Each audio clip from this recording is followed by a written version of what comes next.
ನಮ್ಮ ಶಶಿಕಾಂತ್ ಗುರೂಜಿ ಮತ್ತು ಪೂಜಾರಿ ಅವ್ರಿಗೆ ಬಂದರೂ ಸಹಿತ ಅದ ಒಂದು ನೆಲೆಗಟ್ಟಿನಲ್ಲೇ ಇವತ್ತು BDCC ಬ್ಯಾಂಕ್ ಯಾವುದೂ ಇಲ್ಲ ಇಲ್ಲಿ ಬೆಳಗಾವಿದಿರ್ಬೋದು ಇನ್ನುಳಿದ ಕಡೆದಿರ್ಬೋದು. BDCC ಬ್ಯಾಂಕ್ಗಳು ಎಲ್ಲ ರೈತರಿಗೂ ಏನಪ್ಪ ಅಂತಂದ್ರೆ ಕಬ್ಬಿಗಾಗಿ 1 ಲಕ್ಷವರೆಗೆ ಲೋನ್ ಕೊಡ್ತಾರ, ಬಡ್ಡಿ ಇಲ್ಲದ್ದು ಅಥವಾ ಮಿನಿಮಮ್ ಬಡ್ಡಿದು ಅನ್ನೋ ಸಹಿತ ಅಸಾಧ್ಯ ಏನೋ ಅನ್ನೋಂಥ ಮಾತು ಅನ್ನಿಸ್ತದೆ. ಇವತ್ತು ಅನಿವಾರ್ಯದ ರೈತರಿಗೆ ಹೋರಾಟ ಮಾಡುವಂಥದ್ದು ಎಲ್ಲ ಕಡೆಯೂ ಕೇವಲ BDCC ಒಂದೇ ಅಲ್ಲ, ಇಡೀ ದೇಶ ಇಡೀ ರಾಜ್ಯದ ಎಲ್ಲ ಜಿಲ್ಲೆಗಳ ಒಂದೇನು DCC ಬ್ಯಾಂಕ್ಗಳಿದ್ದಾವೆ ಆ ಬ್ಯಾಂಕ್ಗಳಿಗೆ ಬೆನ್ನತ್ತೆ ನಮ್ಮ ರೈತರಿಗೆ ಕಬ್ಬಿನ ರೇಟ್ ಹೆಚ್ಚು ಮಾಡಿಸುವಂಥದ್ದನ್ನೋಕ್ಕಿಂತಲೂ ಕಬ್ಬಿಗೆ ಯೋಗಿ ಬೆಲೆ ಅದಕ್ಕಿಂತಲೂ ಮುಖ್ಯ ಮೊದಲು ಲೋನದ್ದು ಅದು. ಯಾಕಂದರೆ ಯಾವುದಕ್ಕಾದ್ರೂ ಮೊದಲ ಅದು ಬೆಳೆದ ಮೇಲೆ ಮುಂದಿನಲ್ಲ ರೀ. ನಮ್ಮಲ್ಲಿ ಇನ್ಫ್ರಾಸ್ಟ್ರಕ್ಚರ್ ಅದ, ಭೂಮಿ ಜೊತೆಗೆ ರೈತ ಇದ್ದಾನ, ಗೊಬ್ಬರ ಹಾಕ್ತೀವಿ, ಎಲ್ಲ ಬೆಳಿತೀವಿ ನಾವು. ಅದರ ಮಾರ್ಕೆಟ್ ಬಂದಾಗ ಇಲ್ಲ ಅನ್ನೋದು ಅಷ್ಟು ಸತ್ಯ. ಬರೀ ಕಬ್ಬಿನೊಂದಲ್ಲ, ಎಲ್ಲನೂ ಈ ದಿಶೆಯಲ್ಲಿ ವಿಚಾರ ಮಾಡ್ಬೇಕಾಗಿದೆ.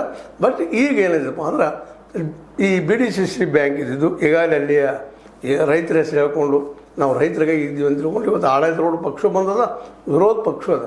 ಆಡಳಿತಾರೂಢ ಪಕ್ಷ ಅಂತ ನಿಮ್ಗೆ ಗೊತ್ತಾಗ್ತದೆ, ಜಾರಕಿಹೊಳಿ ಅವರು, ಜೊಲ್ಲೆ ಅವರು, ಉಳಿದವ್ರೆಲ್ಲ ಮಾಡ್ತಾ ಇದ್ದಾರೆ. ಅದರ ವಿರೋಧ ಪಕ್ಷ ಬಂದ್ರೆ ಕತ್ತಿ ಅವರು, ಇನ್ನೊಂದು ಅದೇ ಕಾಲಕ್ಕೆ ಸೌದಿ ಅವರು ಈ ವಿಷಯದಲ್ಲ ಒಂದು ವಿರೋಧ ಪಕ್ಷ ಕೆಲಸ ಮಾಡ್ತಾ ಇದ್ದಾರೆ. ಆದರೆ ಇವರು ಯಾರು ಬಂದರೂ ಸಹಿತ ರೈತಗೆ ಶೂನ್ಯ ಬಡ್ಡಿ ದರದಲ್ಲಿ 40,000 ಮೇಲೆ ಸಿಗಲಿಕ್ಕಿಲ್ಲ ಅನ್ನೋದು ಸ್ಪಷ್ಟ ಆಗ್ತಾ ಇದೆ. ಇವನ್ ಅಫೆಕ್ಸ್ ಬ್ಯಾಂಕದ್ದು ನಾವು ಈ ಹಿಂದೆ ರೆಫರ್ ಮಾಡಿದ್ದೀವಿ ಅಂದರೆ ಇವತ್ತು ಶಶಿಕಾಂತ್ ಗುರೂಜಿನೂ ಮಾತಾಡ್ತಾ ಇದ್ದಾರೆ, 82,000 ಧರ್ಮ ಕೊಡಬೇಕು ರೀ ಅಂತೇಳಿ ಬೇಡಿಕೆ ಇಡ್ತಾ ಇದ್ದಾರೆ.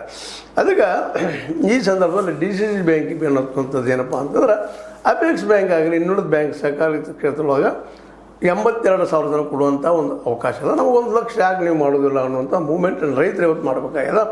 ಆ ದಿಶೆಯಲ್ಲೇ ಶಶಿಕಾಂತ್ ಗುರೂಜಿ ಅವ್ರು ಈಗಲೇ ಮಾತಾಡ್ತಾ ಇದ್ದಾರೆ, ಇಷ್ಟು ಆಗ್ಬೇಕು ನಮಗೆ ಮಾಡ್ಬೇಕಂತೇಳಿ. ಬಟ್ ಮೂವ್ಮೆಂಟ್ ಇನ್ನೂ ಅಷ್ಟದ, ಕಾವು ಹಿಡಿಬೇಕಾಗ್ಯದ. ಇದು ಮೊದಲನೇ ಹೆಜ್ಜೆ.